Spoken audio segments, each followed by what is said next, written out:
If you want the pleasure of owning a brand new car but don't want to spend much money, then you best check out the Kia Picanto because it's one of the most affordable models on the market. But while it's cheap, it's also pretty cheerful. For instance, for a small car, it's surprisingly spacious inside and it's dead easy to get into the back because you've got nice large rear doors. And once you're in, there's decent knee room and headroom. Well, that's pretty impressive. Plus, if you want to get more comfortable, you can recline the rear seats.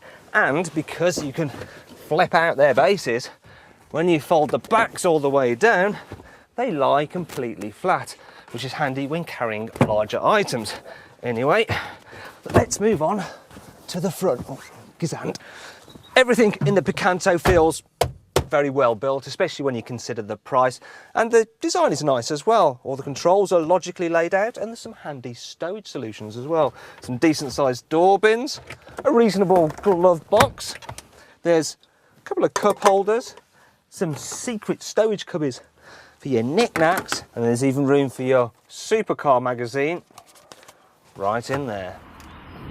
Picanto is an excellent little car in town. I mean, it's small, which means it's good for nipping through traffic. All the controls are nice and light. I mean, look, I can change gear with my little finger, and it has a really tight turning circle, which means it doesn't really matter if you can't quite make up your mind which exit you need. That's a mini roundabout. I think we'll go for this one. However, when you leave the urban environment, you start to notice some of the Picanto's weaknesses. For instance, on the motorway, it struggles, it just feels sluggish, which means overtaking takes quite a bit of preparation.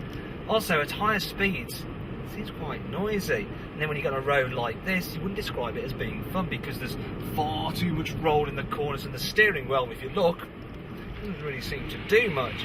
Then there's the suspension, which on rough surfaces seems to jitter around, and when you hit a big bump you kind of get bounced in the air, which is hilarious if you're 7, but when you're 37, not so much.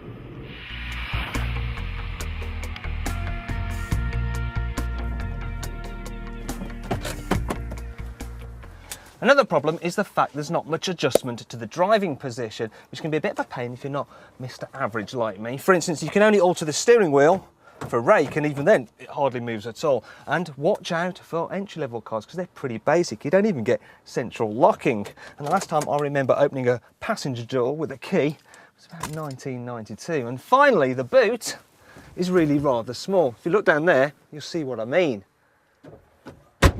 But you might be willing to overlook these shortcomings on account of the fact the Kia Picanto is cheap to buy, it's cheap to run, it's very cheap to insure, and it comes with the peace of mind of a 7-year warranty.